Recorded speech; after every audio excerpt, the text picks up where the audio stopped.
নমস্কাৰ, আপোনালোকে চাই আছে ৱেলিছ অসম। অসম বিধানসভাত আজি ইউচিচি বিল উত্থাপন কৰা হৈছে।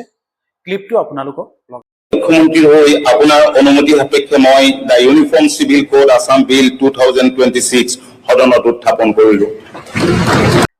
কেবিনেটত সিদ্ধান্ত গ্ৰহণ কৰা হৈছে আৰু বিল বিধানসভাত উত্থাপন কৰাৰ কাৰণে অনুমোদন জনোৱা হৈছে। আজিৰ আটাইতকৈ ডাঙৰ খবৰ, অসম বিধানসভাত আজি ইউনিফৰ্ম চিভিল কোড অৰ্থাৎ ইউচিচি বিল উত্থাপন কৰা হৈছে। মই আপোনালোকক সন্মান জনাই আপোনাৰ কথাখিনি শুনিছোঁ। এতিয়া ডিচিশ্যনটো যিহেতু মোক যিটো অধ্যক্ষৰ দায়িত্ব দিছে আপোনালোকে, ডিচিশ্যনটো মই যিটো ডিচিশ্যন দিম সেই ডিচিশ্যনটো হ'বগৈ। এতিয়া বিধেয়কখন উত্থাপন কৰাত সদনৰ সন্মতি আছেনে? আছে। যিসকলে সপক্ষে আছে তেওঁলোকে কওক হয়, যিসকলে বিপক্ষে আছে কওক নহয়। মই ভাবোঁ হয় সাপেক্ষে প্ৰস্তাৱটো গৃহীত হ'ল।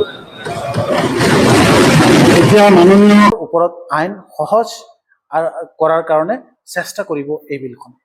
আজি বিধানসভাৰ পাৰ্লিয়ামেণ্টাৰী এফেয়াৰ্ছ মিনিষ্টাৰ অতুল বৰাই মুখ্যমন্ত্ৰী হিমন্ত বিশ্ব শৰ্মাৰ হৈ the uniform civil code Assam 2026 বিল উত্থাপন কৰে।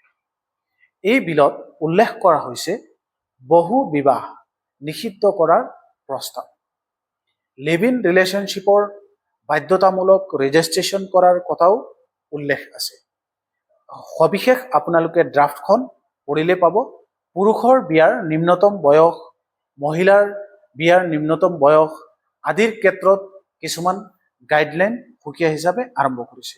কিন্তু এক গুৰুত্বপূৰ্ণ কথা হৈছে অসমৰ শিডিউল ট্ৰাইব সমাজত ইউচিচি আইনৰ বাহিৰত ৰখাৰ প্ৰস্তাৱ দিয়া হৈছে। এতিয়া সমগ্ৰ অসমত এটা ডাঙৰ প্ৰশ্ন, যদি এই বিল পাছ হয় তেনেতে অসমত সকলো ধৰ্মৰ বাবে একে নাগৰিক আইন কাৰ্যকৰী হ'ব নেকি?